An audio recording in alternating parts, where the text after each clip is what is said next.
రాష్ట్ర ప్రభుత్వం మరో తీపి కబురు అందించేందుకు సిద్ధమైంది. కొంతకాలంగా ప్రతిపాదనల దశలో ఉన్న కీలక అంశాలకు ఇవాళ మోక్షం లభించే అవకాశం కనిపిస్తోంది. ముఖ్యంగా రాష్ట్రంలో ప్రత్యామ్నాయ పంటల సాగుపై సర్కార్ ప్రత్యేక దృష్టి సారించింది. ఈ రోజు జరగనున్న కీలక మంత్రివర్గ సమావేశంలో దీనిపై తుది నిర్ణయం తీసుకోనున్నట్లుగా తెలుస్తోంది.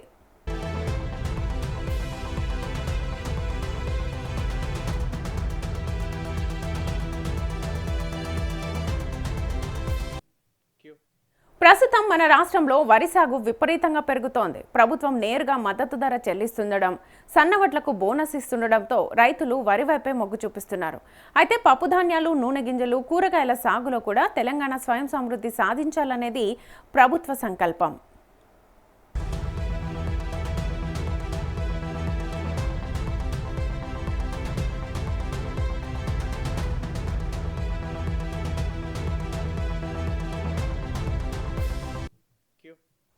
అందుకే వరి కాకుండా ఇతర ప్రత్యామ్నాయ పంటలు వేసే రైతులకు ఎకరానికి 4,000 నుంచి 5,000 వరకు ప్రత్యేక బోనస్ ఇవ్వాలనే ప్రతిపాదనను ప్రభుత్వం పరిశీలిస్తోంది.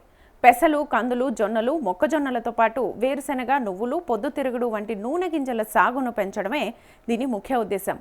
ఇవాల్టి కేబినెట్ భేటీలో దీనిపై అఫీషియల్ స్టాంప్ పడే ఛాన్స్ ఉంది.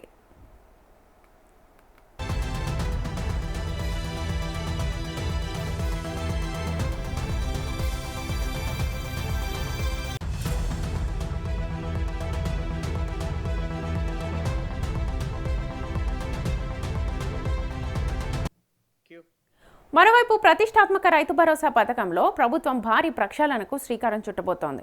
ఇప్పటి వరకు సాగులో లేని భూములకు కూడా నిధులు వెళ్తున్నాయనే విమర్శలున్న నేపథ్యంలో వచ్చే ఏడాది నుంచి పక్కాగా శాటిలైట్ మ్యాపింగ్ చేయనున్నారు.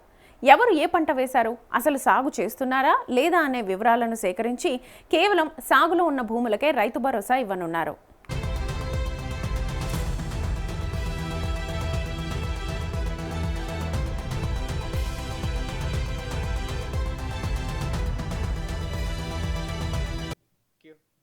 కొండలు, గుట్టలు, రాళ్లు, రప్పలు, రియల్ ఎస్టేట్ వెంచర్లుగా మారిన భూములకు ఇకపై రైతు భరోసా కట్ కానుంది. ఇలా ప్రక్షాళన ద్వారా మిగిలిన నిధులను నేరుగా పంటల బోనస్, పంటల బీమా పథకాలకు మళ్లించాలనేది ప్రభుత్వ ప్లాన్.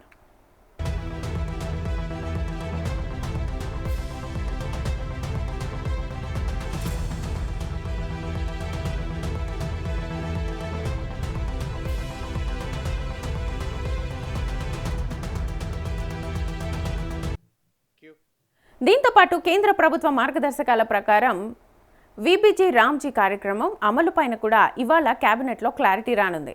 రాష్ట్ర వాటా కింద 40% నిధుల చెల్లింపుపై చర్చించి తుది నిర్ణయాన్ని తీసుకోనున్నారు.